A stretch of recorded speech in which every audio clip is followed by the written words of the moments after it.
isn't just sales oftentimes, and yes, qualified financial services, but also paid media isn't just paid search. We do focus a lot on paid search in this today. It's the primary channel that we're talking about, but you'll see allusions to paid social and other forms of paid media as we go through it, although all digital. And of course, I reference 2024 because the world is changing, which Alex will go into in quite a lot of detail. This agenda, so a very quick intro, then we'll do into the benefits of paid media, making your budget work harder. AI can't do a market presentation these days that AI mentioned. More pressing is a cookieless world, and then some considerations before using paid media, because despite us selling services in paid media, it's not always the best thing for you to do. And we're going to talk about that, or at least not the best thing to do right away. This isn't a sales pitch, so I'm going to move very quickly over this. Hopefully you know who we are by now. We're Balance. We're a digital marketing agency focused exclusively on financial services. We cover everything from digital strategy to training consultancy and everything in between, obviously including paid media and search. These are some of the brands that we've worked with, some familiar names, and we're lucky enough to be working with quite a few more, so we need to update that sheet. Okay. Oh, I had a thumbs down. Thumbs down. That's the first time I've had a thumbs down. I bet hopefully it's competitive someone. Right. Okay. So benefits of paid media. Over to Alex. Perfect. So just to start off with, we're going to do a quick poll of how you currently use PPC, and do you use currently PPC as part of your marketing mix?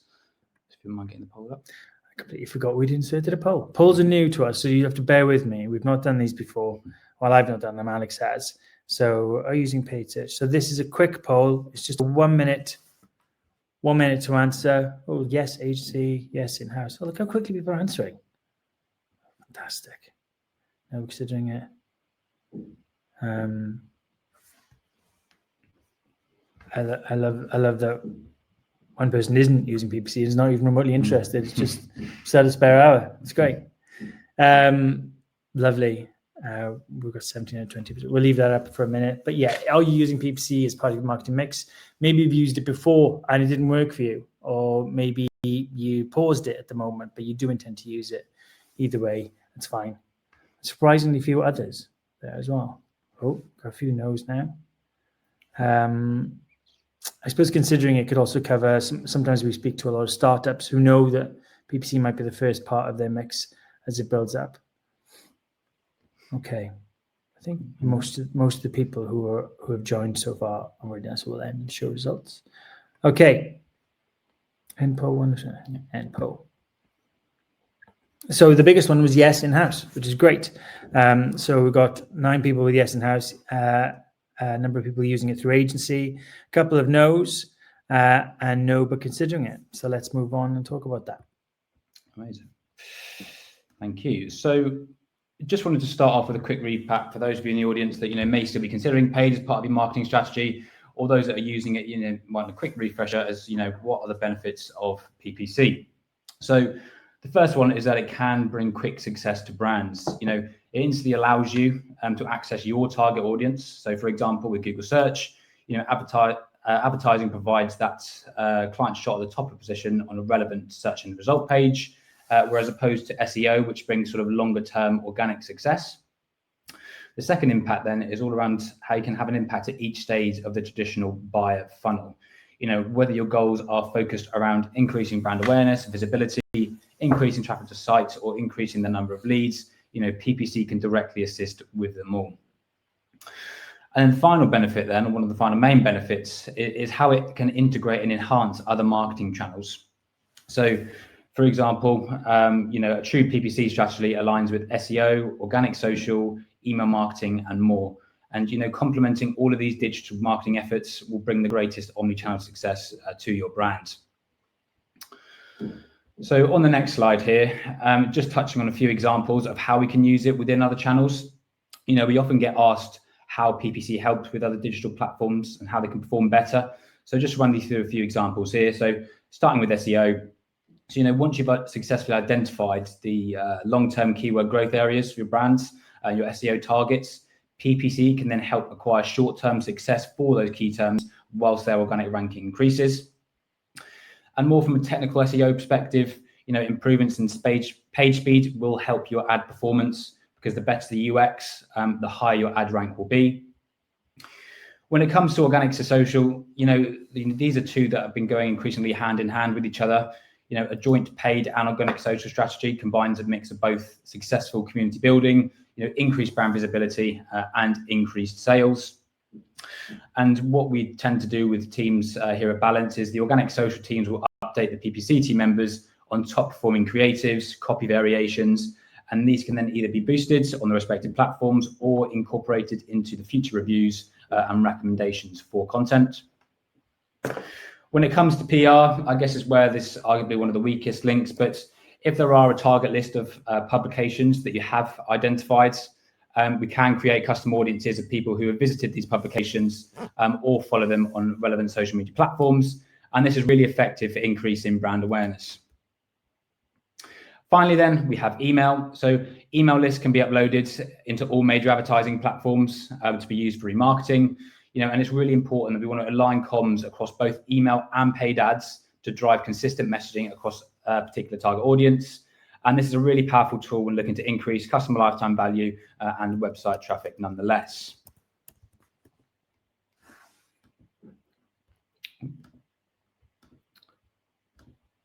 So some people are having sound issues. So I don't know whether it's worth. So we just noticed a few people are having sound issues. We don't know why that might be, but what we'll do is you can unmic, can't you? Mm-hmm. So we'll be running off one mic. So just in case for some reason that's causing clarity issues, we'll have to just remember to mic in, mic out, so you don't get the horrible feedback thing. It might not be our end, but we'll try and help. Sorry about that, guys. The recording will record all sounds. So if you don't get stuff, you will be able to get to the recording. Let's just check in chat. Go Alex Shimpton's fine. Okay. Right. Let's leave it as for now, and then we'll see how we go. Sorry. Carry on. So moving on to then the next section. So making your paid media budget work harder. And first of all, we just want to start off with another poll quickly. Just asking, what are the main challenges you face when using PPC currently? So I'll just get that poll up for you now. I love a poll. I love these polls. The first one is brilliant. Biggest PPC challenge. Here you go, guys. 1 minute to answer. So you're not. Now, I know some of these, if you get semantic about it, are symptoms of exactly the same causes. For example, conversion rate can lead to high cost per acquisition, can lead to poor return on ad spend, can lead to scaling. So it's almost more, how does it manifest primarily for you?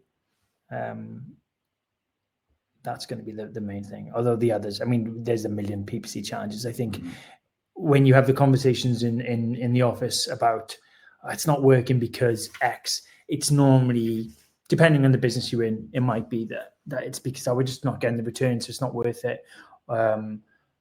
Or it could be that, we're just not converting enough, so that's why the costs are coming in too high, or the cost per click is driving everything else too high.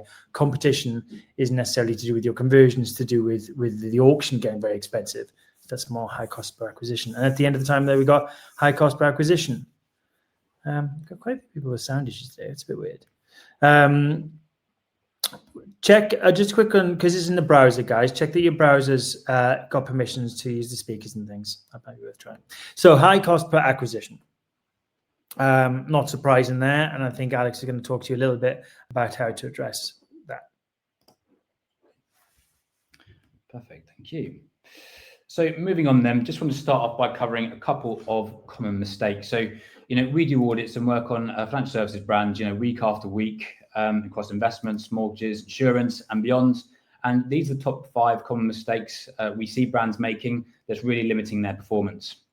So the first one is overpaying for branded traffic, ineffective use of negative keywords, a lack of a first-party data usage, lack of consistent A/B testing, and incorrect bidding strategy usage. And we're going to dive into these a bit more in the slides coming up just now.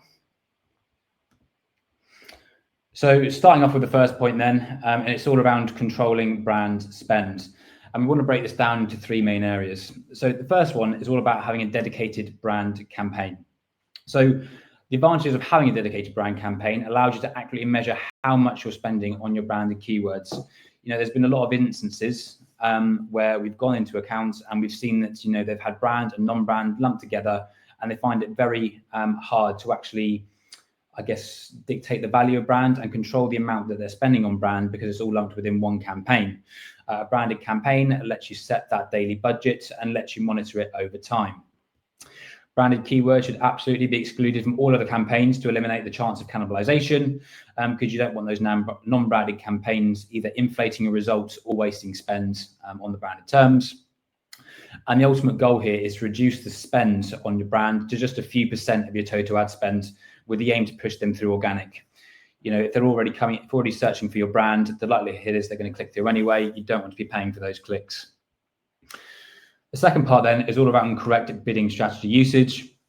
So Google has a host of automated bidding strategies, but the one we always use for brand is always around target impression share. And this is basically just saying how often we want our ad to show for our branded keywords.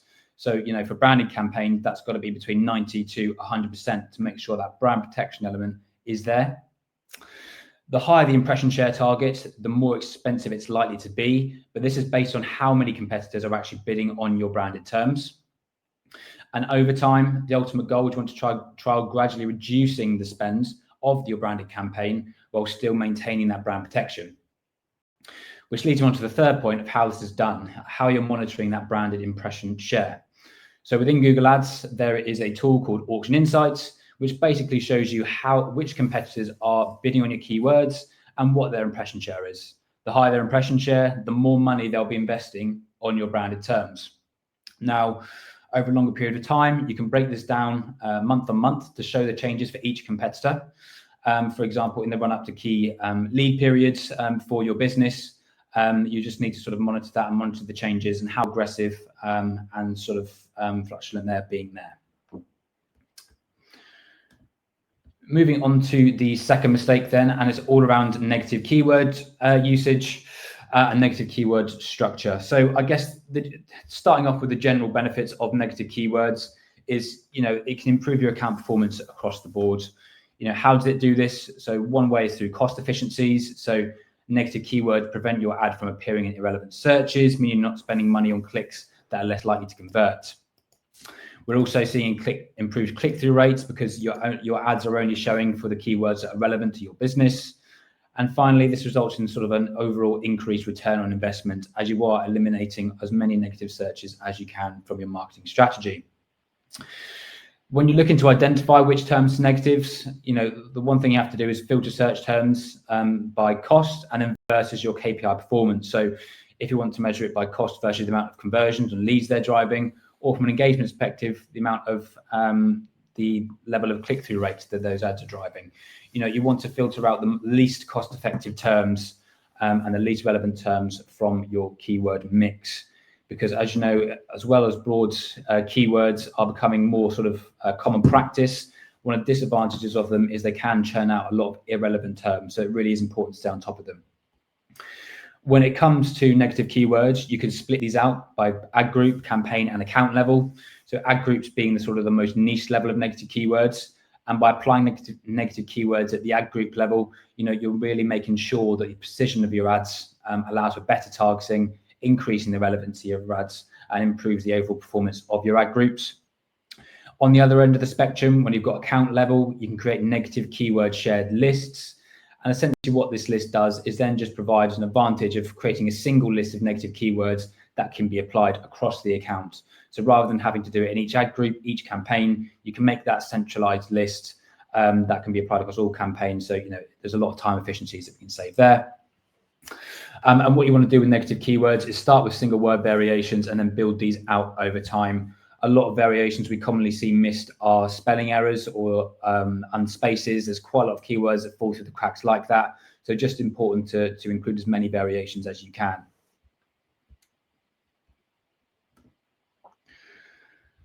So do you currently use first-party data? And by that, we mean here as things like email addresses, customer email addresses in your paid media marketing targeting. And I'll put this is the last poll. Although look out, the next one could be all polls because I'm loving them. First party data, that one. There you go.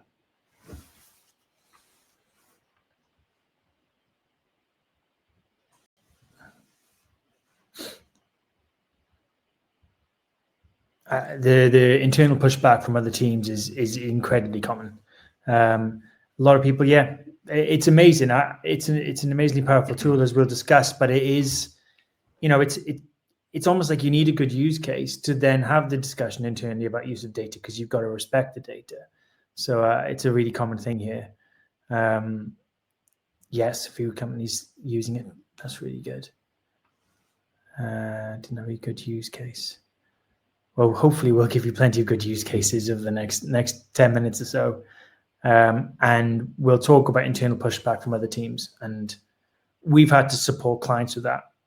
Some very big brands that you think would be using this stuff day in, day out. They've had supported it. So this is really good. No, I didn't have a good use case. I think we can help with that, can't we? There we go. Here's some good use cases. Amazing. So so just touching now on how you can successfully use your first party data. So from a paid perspective, your first party data is key when you're looking to compete. This is essentially how we can signal to Google, Meta, and LinkedIn who our current customers are, what characteristics they have, and who is similar to them, which we can also serve our ads to. The more in-depth and integrated your first party data sources are, the bigger your advantage becomes. And with first party data, I think things like customer lists, email subscribers, that can directly sync up with platforms like Klaviyo, for example. And this can also include other unpaid social metrics like page followers, post likers, etc., etc. It's worth noting as well, for those that are having those discussions at the minute about getting internal buy-in, is that Google is constantly increasing their privacy-friendly offering of using and handling first-party data. So essentially what you can do now is you can now easily hash your data through pre-built Google templates, which can then be uploaded into the respective platforms. Now these are readily available to download online, or happy to follow up with any of you afterwards. If you're looking for these templates, we can definitely send them over to try and get those conversations started. But if it is a worry of yours, then Google are finding ways to which you can do it in a more privacy-friendly way. First-party data in general is essential to decreasing that customer acquisition cost and increasing the customer lifetime value and that customer retention metric over time. And how is it able to do this is really powerful, allowing you to create unique customer journeys through first-party data based on how they've interacted with your brand. On this next slide, essentially what I've done is just map out a few scenarios of how you can use first-party data in the example of when somebody's first visited your site. And what I've done is just separated them into different levels of intent. So at the top, we've got somebody who's browsed our services but not made a purchase or not become a lead. What we can then do here is funnel them through dynamic remarketing. Has someone visited a particular service page? Have they begun to fill out a particular lead form but not completed yet? We can remarket to them with personalized content based on how they've interacted with your business. Moving down to that second row, when we're looking at MQLs and SQLs, but have not completed a successful sign up. Here we're going to put them into a more high intent remarketing pool. And here is where we really want to drive home the pain point of your target customer personas. If they're price conscious, for example, why should they pay more for your brand, product, or service? Because we hear from brands that clients often go to a competitor based on price, but then come back a few months later as the feature list isn't of what they hoped for. And that's why it's essential for you to get your benefits across clearly in all of your ads. And we'll touch a bit more on that later. In that bottom row, then we've then got, if somebody successfully signed up, they can then go into a customer remarketing pool. There's a current misconception that a lot of brands don't do any remarketing to their existing customers over time, and it's neglecting a massive piece of the funnel and a massive piece of value for your brand. So we want to make sure that we're retargeting these customers to, as I mentioned earlier, touch on that customer retention goal, increase customer lifetime value.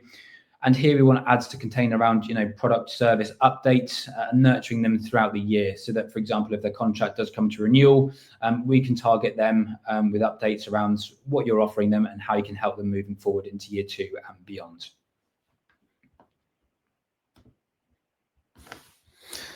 Okay, so that leads us quite clearly onto another point, really, which is spending paid search money on existing customers sounds like madness. And I'm sure a few years ago, I might have said exactly the same thing.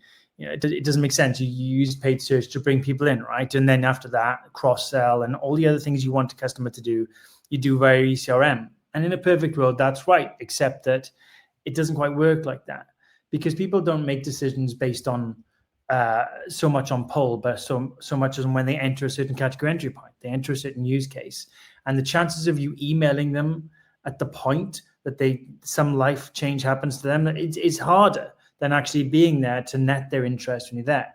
But of course, paid search can be very expensive. So when you are working in some of these scenarios, which we'll talk about, the most important first thing you can do is assess the value of that action. And then it's easy to assess the value of bringing a customer in. Actually, some people challenge with that. But if you want someone to download an app, you want someone to sign up to the portal so they don't use their phones, you want someone to make a claim directly through you rather than through a third party. All of those things have a business value, otherwise we wouldn't be doing them. But often the parts of the business that want you to do those things, and as marketers, we're not just about bringing customers in, we have a whole host of responsibilities. Paid search can be a really valid tool in that, as long as you know the value of doing it, because then you just treat it like a product. Yeah. So if you know the value of adding someone, getting an app, for example, saves £5 per call, and the customer makes 3 calls a year, then you know that the value is £15. So if you want to at least break even on that cost, then that's your CPA. You just work it out, but put pressure back to the business to go, okay, well, you want me to do this thing, what's it worth? Or if you're responsible for it and you're the business owner, you go, well, okay, it's really important to our customers to do this. So maybe it's worth paying it rather than hammering them with emails, trying to make them do it. But of course, there is other elements of cross-sell to existing customers, which is cross-sell.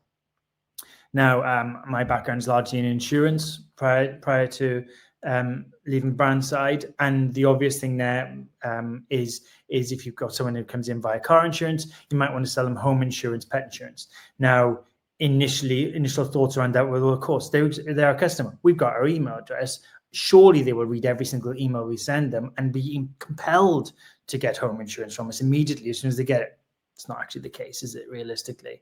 What's going to happen is the customer's half the time going to have forgotten who they're insured with, and then they have a need that arises. Then they search home insurance, and that's the point where you appear. And if you're using first-party data to make sure that you appear, certain groups of ads appear to existing customers, then you can go, existing customers get X% off, or at least, and the ad can say that above any competitors. You skip certain aspects of intermediarization, and that's not just insurance. That can be if you're a bank going from mortgages to savings accounts. It can be whatever it might be. So cross-sell, it can be used effectively because especially you have value there. Deflection to download. So as I've already talked about, moving people, almost when a customer comes on, there are a number of stages they can do to make themselves more valuable and for them to get most value from your service. It's not just about us, also about them. And how can they get the most value from your service? You know it's better for a customer and they have a better experience if they use the portal. You know that it's better if they're using the app. You know all of these things. So you work through the stages, you go, actually, let's make sure we float this in front of them at specific times. Oh, this is a group of customers. This audience of customers joined 2 months ago and still haven't joined the app. So when they search for us, maybe they're looking to go on the portal or maybe they're looking to log in, make sure the site links have something in there that show get the app for quicker service or whatever. And as we move on and time changes, we're going to have other sources of data. You know, a lot more companies are starting to use open banking, which helps create whole new pots of customers. And again, it's using that data sensibly, which we'll talk about, using data where we can to, as the new opportunities arise, using that with first party. To extend upon this. So keeping customers, rewarding customers. So PPC is also not just about speaking to new people, which we've already addressed, but talk about retention. Again, there's an assumption that retention is done through renewal letters and renewal emails or through whatever might be the right mechanism in your business. And if you rely on your first-party ECRM tools to do that alone, you're missing a huge trick. Again, there's the push as well as the pull. So you know the cycle, you know when they can have renewal. Make sure that when they're out there searching, you're there in front of them. And you'll know that you can bid more because they're much more likely to retain than they are to go to someone new. Reacquisition. Sometimes people leave, and there's nothing you can do about that. Sometimes you're just not competitive, or your rates aren't there, or your features didn't exist at the time. So, but people are cyclical. As Alex mentioned earlier, people go to other competitors and actually find, actually, these weren't all they cracked up to be, and it wasn't worth the cut in price, or it wasn't worth the shiny feature that ended up I never used. So know that it's cyclical. Keep that list where appropriate of your good levers, as it were, and use that to bring them back in. That's particularly good, actually, for paid media and upper funnel stuff. Reward schemes. We all want everyone to join our reward schemes when they exist, but it's not natural for people to go, oh, well, I must sign up to the reward scheme. Sometimes the benefits aren't clearly communicated. Use the tools for that. But because I needed a fourth R, and because this is critical to all of this and everything we talk about, respect the data. There's nothing going to get this shut down sooner than a customer complaining you've done something weird with the data, or you did something it wasn't appropriate to do. Now, a lot of these things are just surfacing offers to customers. You're not talking to by name or anything like that. These are audiences of a minimum 1,000 a lot of the time. But still respect the data. Make sure you're using it with the correct permissions, using the platform's correct permissions. There's a lot of stuff, as Alex already mentioned, about protecting that data. When I first started, when Custom Match came out, I was working in Go Compare, and I was so excited that this tool is available because I could bring something new to an already successful team. And we then went through 6 months of arguing with Google because of where they were holding the data. It's come a very long way since then. And so I think we have quite a lot of confidence. The other thing, as an agency, when we use first-party data, we never hold it because it's not necessary, because you as the customer can upload those audiences yourself. It never touches, and we don't want to touch it. We don't want to become even a data processor.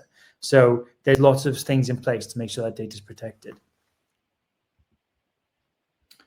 Perfect. So just moving on from first-party data and starting to look at the messaging and really understanding what is working for your brand.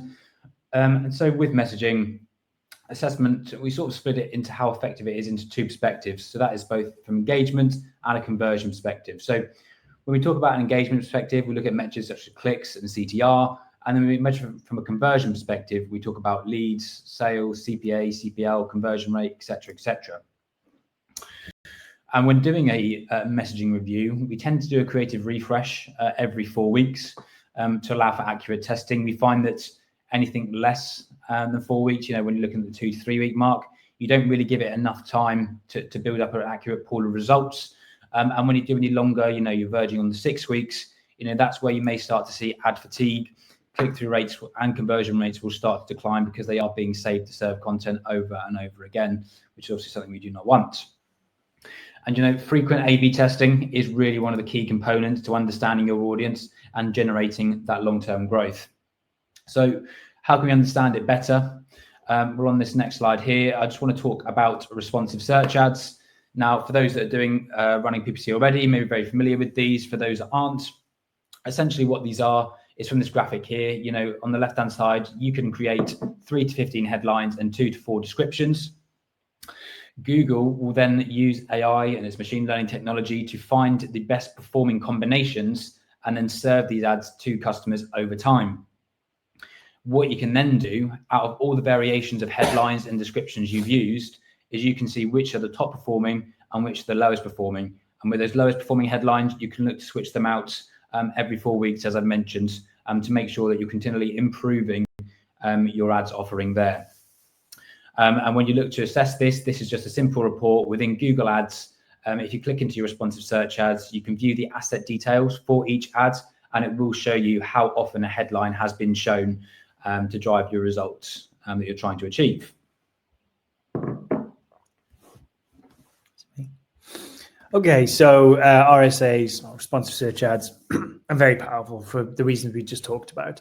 You'd never get a big enough PPC team to run all of those different variants and manually create all those variants. And so that's very, very exciting. It's particularly exciting in areas like FMCG, fashion, cosmetics. It's particularly exciting for those ones because you go, well, let's just have every different combination under the sun and see what works. Now, there is an argument that you have so many different variants that statistical significance is impossible to reach, but that's another story. However, within financial services and the regulation that we have to face, it can also be a little bit scary because you don't really know. You tell a compliance person that you don't really know what ads are going out there. They'll have kittens. So there are ways to control this and manage this, because even if you go for the minimum, so match from 3 headlines, 2 descriptions, and 15 out of 4, then you've got basically 2,700 different combinations of headlines alone. And that's when you keep being quite constrained, but not pinning anything. So, that would take a compliance team about half a year to get through. Right. And we all know you have to wait about 6 months sometimes to get something checked. So it's definitely not feasible. So you have to at least add some confidence in it, that you can go, well, at least we know that our caveat always is visible. Our substantiation is always visible. So that one comes to pinning. So the terminology within RSAs is that, say you've got these different variants, these different headlines, you can pin certain ones in place that they always show in every single ad. Now, Google will tell you not to do that from a simple fact that obviously the less variables you have, the less variants you can create. But in this instance, it's absolutely worth it. So there's certain things you'll want to do to pin to reduce it. It also makes compliance far less nervous. So you can pin disclaimers, caveats, substantiations. You can use ad customizer to dynamically insert disclaimers. You can use negatives, as Alex talked about, ad group level negatives, so that you don't show the wrong ads to the wrong people, even if they are compliant within their own right. But always keep an eye on asset level performance reports. Alex talked about just briefly then. If an ad's doing really, really well, check that it's showing to the right thing. Sometimes good news is bad news. So have a really good idea if something's doing really well. Just look that gift horse in the mouth. But work with compliance, explain the process so they don't get freaked out by it and go, like, actually, every ad would have this, every ad would have that. It's just the bits that you're not too concerned about that would switch in and out. But so often regulation scares us from taking advantage of the most powerful tools. You don't need to, as long as you know how to use them correctly. Perfect. And then just moving on to correct objective setting. So, there's 3 main elements to this. The first one being, identifying what your focus for the next financial year is. Is it to maximize your brand awareness, reach a certain number of people? Is it to increase your first party database, drive that site traffic? Or is it to increase revenue and focus on that return on ad spend and decreasing that customer acquisition cost? Each of these objectives will affect the way you want to bid in the Google auction. So when it comes to selecting the right bidding strategy, Google Ads gives you several ways to bid, and depending on what you're looking to get out of your campaign. So, for example, if I was looking to increase the number of impressions and my reach within Google, I can use that target impression share bidding strategy that I mentioned earlier when we look at brands. But if I'm looking to increase conversions, leads, I can use bidding strategies such as target CPA. I can use maximize conversion value. And, Google are really pushing heavily towards this automation, and you should really let them lean into it because, that allows Google to do the heavy lifting for you. One bidding strategy that we see, I guess, as that seems a bit sort of counterintuitive is maximize conversions. Now, when you look at it on a name basis, it sounds great. You're maximizing the number of conversions, whether that be leads, sales, whatever it may be. But the thing with maximize conversions is it will just try and, I guess, get as many conversions as you can, regardless of the CPA. So this bidding strategy is only really useful when you're looking to scale conversions in that initial sense.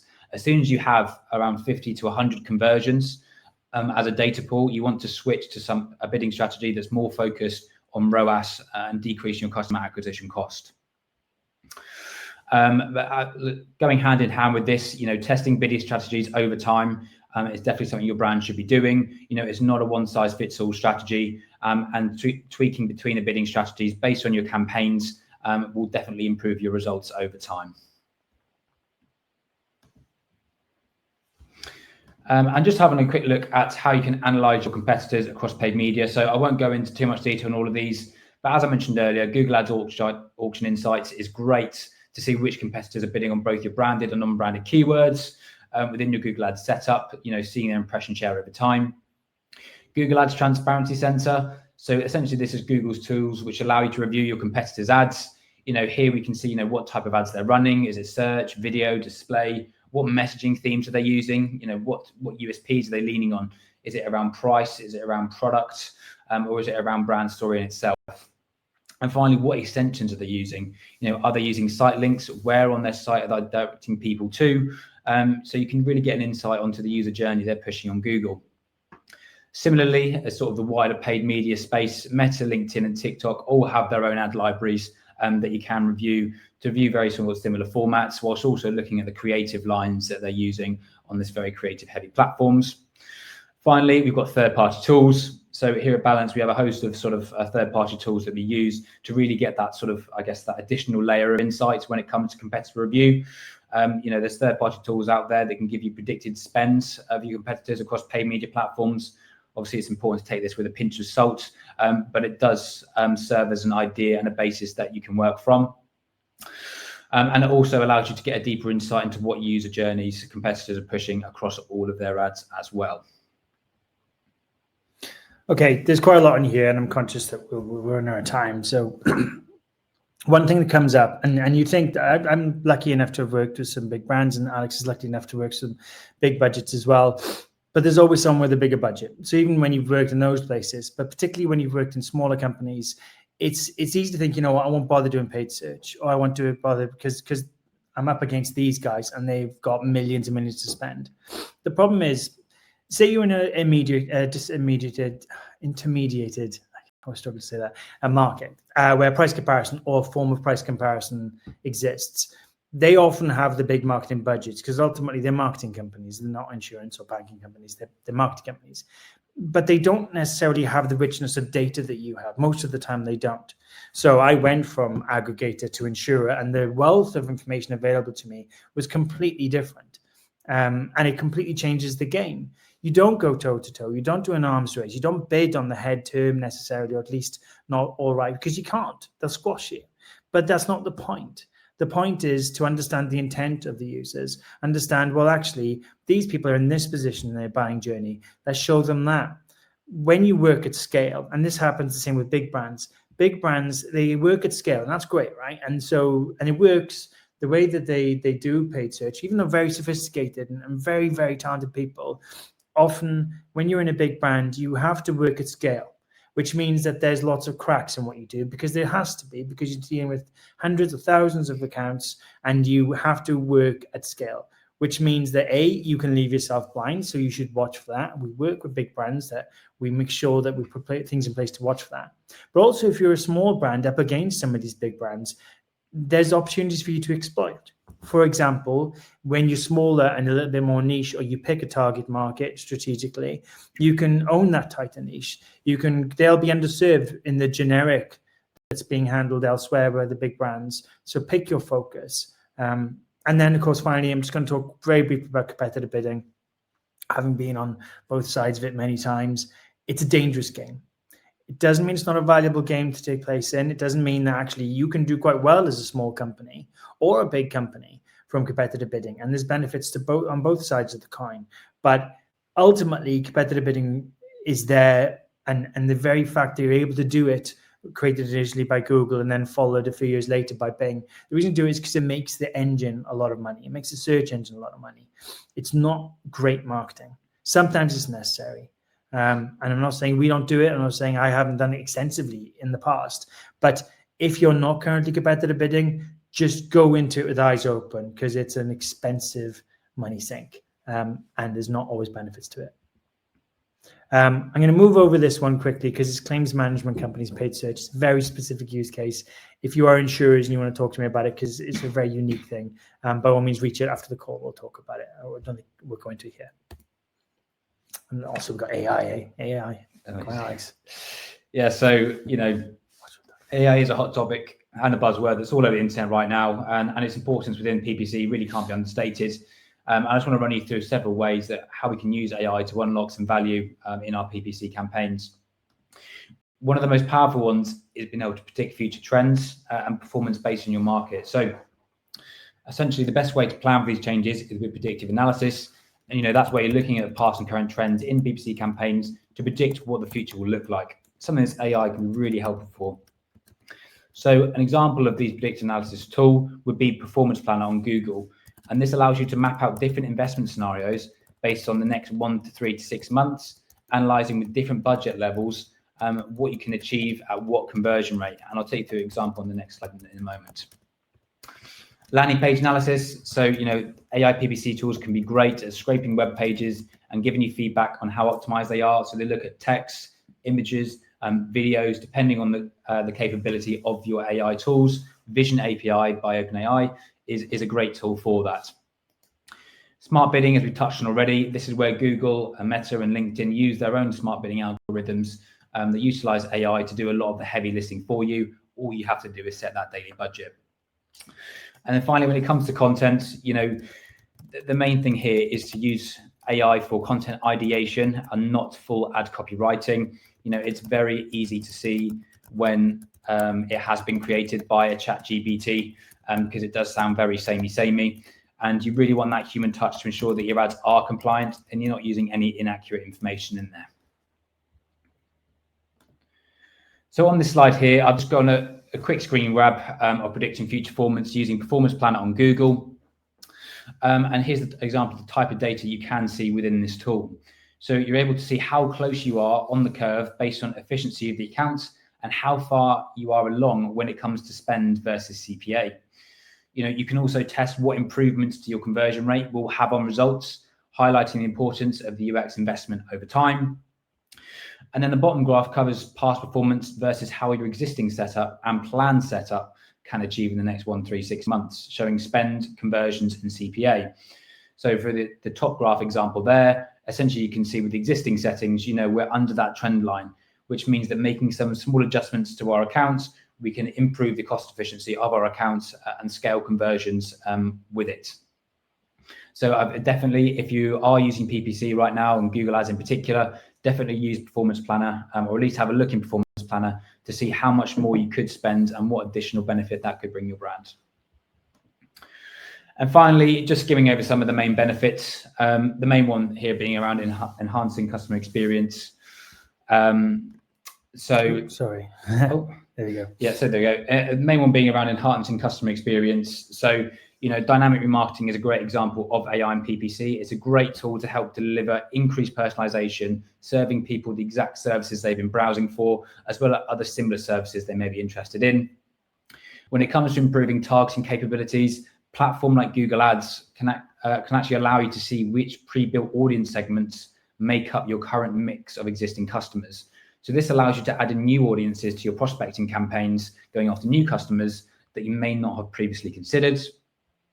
When it comes to increasing efficiency, again, there's no more manual bidding. There's no more need to go into every day to change it. You can let the algorithms do the heavy lifting for you.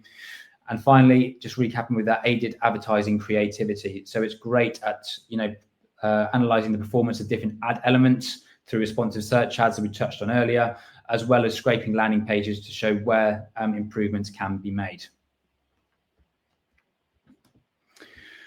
Finally then, I guess I know it's not the most glamorous topic there is, but just wanted to touch on a few bits of how you can navigate that cookieless world that we're increasingly heading towards. So, I won't go into too much detail, but essentially since March 2024, new privacy regulations are being enforced and regulated. And essentially what it is in summary, the Digital Markets Act states that the larger advertising platforms like Google and Meta are responsible for collecting that data. And in response to this, Google's released their consent mode version 2. So Google knows that a user has that consent of a user to track them. When it comes to investing in your conversion tracking setup now, if you don't do this, you are going to fall behind this year. This isn't fear mongering, this is a fact. Your Google Ads performance is directly tied to the quality of your data. And without proper conversion tracking, you're going to get disruptive results. If you don't take action now, the algorithm's going to be restricted from learning properly. It's not going to be able to predict conversions accurately, and it will spend your budget inefficiently. So investing in a consent mode tracking setup is really important within 2024. As the overarching theme here is that you will find it much harder to justify the use of paid media when you don't have the full picture. Excuse me. So how successful is an edge? So as I stated earlier, first party data is key. It's your digital USP of the competition. You don't want to be getting data losses as a result of not making sure that your tracking is consent mode friendly. Another edge is consent mode automatically adjusts how your tags behave based on the cookie consent status of your users. So this just ensures that you are being as compliant as you can on a continual basis. There's no need to continually update it from a manual perspective.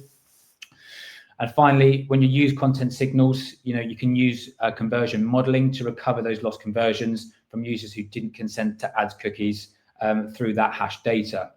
Fellow examples, when Meta first introduced its changes several years ago, conversion numbers are thrown off and attribution became much less certain. So you really want to make sure that consent mode is installed across all of your tracking tags. Finally, just on this section then, is just around how you can prepare. So the first stage is just completing that conversion review across all paid channels and taking note of what you're tracking. Then in Google Tag Manager, where it's really best practice to build a compliant consent mode friendly tracking setup. However, it's definitely worth checking with your web dev team or your web dev partners as the best way to implement consent mode across your site, as it will differ depending on your individual setup. Okay. We've got, that's one final slide, isn't it? Yeah. In case we go final slide, we've run over a little bit, but we've got, oops, sorry, mate. We've got a little bit. But this is our final slide. Over to you. Perfect. Yeah, so just wanted to run through a few examples of, when PPC may not be the best investment or definitely considerations before using paid media. The first one, just quickly, is around those poor foundations. So, if you don't know what you want to say about your product or service, then, saying it at scale isn't going to work well. You really want to focus on refining your proposition, ensuring that you effectively understand your competitive position and your individual value proposition, because it's really essential for paid media to be successful. If your website's working poorly or converting badly, or providing a bad user experience, invest in that user experience. You don't want to spend money pouring water into a leaky bucket. You want to make sure that's as airtight as possible before you start investing in paid media. Secondly, then, just if you have a tiny test budget, paid search really needs like a considerable amount of budget to really utilize that intelligence and efficiency that we've mentioned earlier in the webinar. If from an expectation perspective, if you only have enough budget to consider this as an initial channel, if success is 10 to 1 ROAS from day one, then you're going to want to consider investing in channels that bring longer term ROI, because although it can bring quick success to brands, it's like the greatest success with paid media comes from optimizations over time. So definitely have a sizable amount of budget to invest in it, so you can learn enough in that initial stage. Limited tracking, I touched on it earlier. Making sure that you've got a really comprehensive tracking setup is really important for paid media. It's one of the most important tasks that we get involved with to make sure we can track each conversion correctly. Otherwise, how are you going to prove value?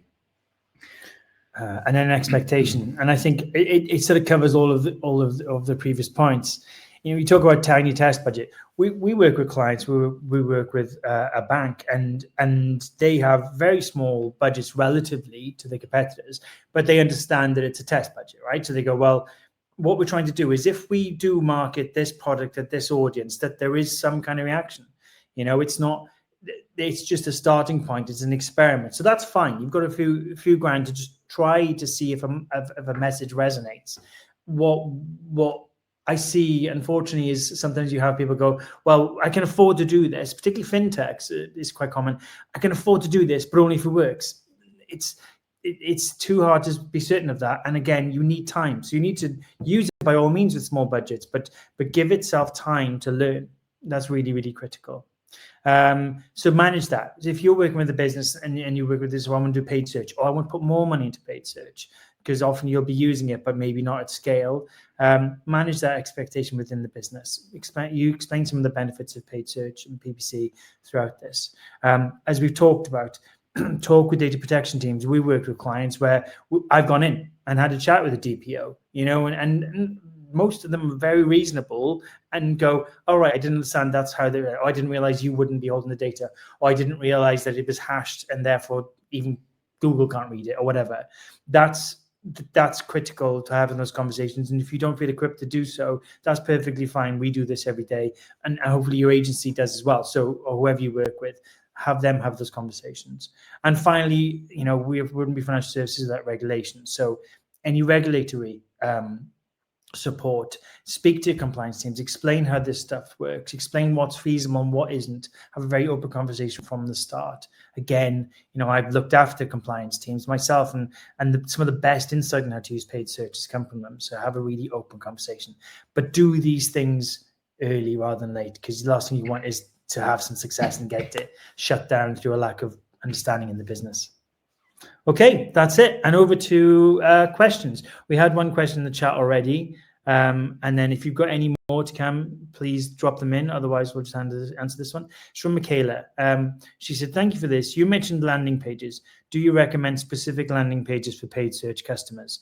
If so, anything you recommend these landing pages include? Yes, definitely. So thank you for the question. It's a really important one. So with landing pages, I definitely have paid search specific landing pages. And even if you can, depending on the resource, have it split out by campaign based on what that individual campaign is trying to achieve, based on the non-branded splits. One thing that's really important in Google's eyes is that user experience piece. So for example, if I'm searching for phone insurance, for example, Google wants to see that a phone insurance search term is going to an ad that's had phone insurance in the headlines and goes to a landing page that's titled with phone insurance and is talking about phone insurance. In Google's eyes, that's a 10 out of 10 user experience, and you're going to see a really nice strong ad rank off the back of it.